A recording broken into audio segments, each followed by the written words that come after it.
തിരുവനന്തപുരത്ത് മണക്കാട് പലസ്തീൻ അനുകൂല പോസ്റ്റർ ഒട്ടിച്ചത് ബംഗ്ലാദേശ് സ്വദേശിയെന്ന് സ്ഥിരീകരിച്ചു പോലീസ്.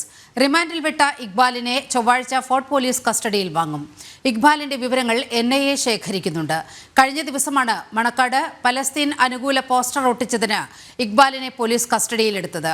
ജനം TVയാണ് വാർത്ത ആദ്യം പുറത്തുവിട്ടത്. തിരുവനന്തപുരം മണക്കാട് പാലസ്തീൻ അനുകൂല പോസ്റ്റർ ഒട്ടിച്ച ഇക്ബാല് ബംഗ്ലാദേശ് സ്വദേശിയാണെന്ന് ഫോർട്ട് പോലീസ് സ്ഥിരീകരിച്ചു. റിമാൻഡിൽ വിട്ട ഇയാളെ 2 ദിവസത്തിനുള്ളിൽ പോലീസ് കസ്റ്റഡിയിൽ വാങ്ങും. ഇക്ബാലിനെ അറസ്റ്റ് ചെയ്യുന്ന സമയത്ത് പാലസ്തീൻ അനുകൂല മുദ്രാവാക്യം വിളിച്ചിരുന്നു.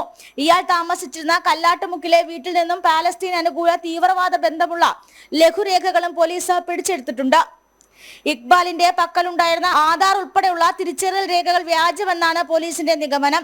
വാടക വീട്ടിലെ ഉടമസ്ഥനെ പോലീസ് ചോദ്യം ചെയ്യാൻ വിളിച്ചെങ്കിലും ഇതുവരെ ഇയാൾ ഹാജരായിട്ടില്ല. കഴിഞ്ഞ ദിവസമാണ് സേവ് പാലസ്തീൻ എന്ന് ഇംഗ്ലീഷിലും ഉറുദുവിലും എഴുതിയ പോസ്റ്റർ മണക്കാട് പ്രത്യക്ഷപ്പെട്ടത്. സമീപത്തെ ഹോട്ടലിലെ ജീവനക്കാരെ പോലീസ് ചോദ്യം ചെയ്തപ്പോഴാണ് ഇക്ബാലിന്റെ മറുപടിയിൽ സംശയമുയർന്നതും ഇയാളെ പോലീസ് കസ്റ്റഡിയിലെടുക്കുന്നതും. മണക്കാട്, കമലേശ്വരം തുടങ്ങിയ മേഖലകളിൽ ഇത്തരത്തിലുള്ള സംഭവങ്ങൾ നേരത്തെയും റിപ്പോർട്ട് ചെയ്തിട്ടുണ്ട്. കഴിഞ്ഞ 1 മാസം മുമ്പാണ് ഭാരതാംബയുടെ ചിത്രം മതപഠന വേഷത്തിൽ വന്ന വിദ്യാർത്ഥികൾ വികൃതമാക്കിയത്.